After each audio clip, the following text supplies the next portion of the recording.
As we settle into this post-midterm space, a new poll out of Quinnipiac University shows 57% of all Americans view Donald Trump's run in 2024 as a bad thing. The same poll also shows 58% of independents take issue with him running, which provides a grim outlook on the Trump campaign before it even gets started.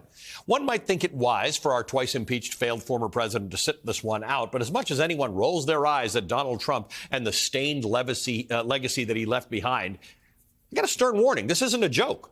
Donald Trump's candidacy is not something to laugh off and hope it'll go away if we stop looking at it. It's also not something to stop looking at.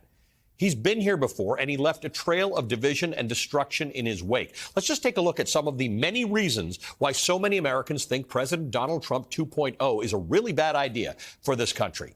When he was in office, Donald Trump tried to eliminate the Environmental Protection Agency, something he called a disgrace. It was, by the way, formed by Republicans. He rolled back over a dozen EPA regulations. He slashed the budget, but many of those changes resulted in legal battles that ultimately went nowhere. In 2015, after two separate terrorist attacks in Paris and San Bernardino, California, Trump vowed to ban Muslims from entering the country, calling for a, quote, total and complete shutdown. This was foreshadowing, by the way, for an executive order that he later signed as president that banned foreign nationals from 7 predominantly Muslim countries from visiting the country for 90 days and suspended entry to the country for all Syrian refugees immediately. In 2018, Donald Trump pulled the United States from the Iran nuclear deal, a deal that President Obama and several other world powers made with Iran to lift sanctions in exchange for Tehran easing its nuclear activities. Critics said at the time that it could have alienated the U.S. even more on the world stage. Also in 2018, the Trump administration took on a zero-tolerance immigration policy, prosecuting anyone illegally crossing the southwest border and separating children from their parents. You'll remember, we saw this footage of children in cages, cramped, unsanitary detention centers, absolutely traumatized.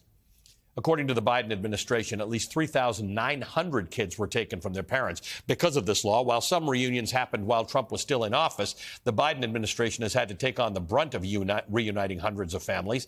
The Biden White House says so far it's reunited 500 children with their families. As of last month, they're working to reconnect at least 700 more. In 2019, 3 years after the Obama administration told transgender individuals that they could serve openly in the military and have access to gender-affirming medical and psychological care, the Trump administration took it back. Anyone with gender dysphoria who was taking hormones or who had already undergone a gender transition would not be allowed to enlist in the military. And then there was the pandemic. The president at the time consistently downplayed the severity of the virus.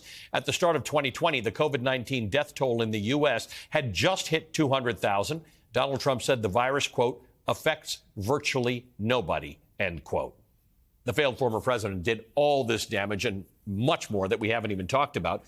The January 6th insurrection, the big lie, the efforts to overturn a free and fair American election on a policy level. These examples should be a non-starter for far more people than that Quinnipiac poll lets on. Luckily, I've got the perfect people to discuss about this after the break. Tim O'Brien and David K. Johnson are standing by. We'll talk to them on the other side.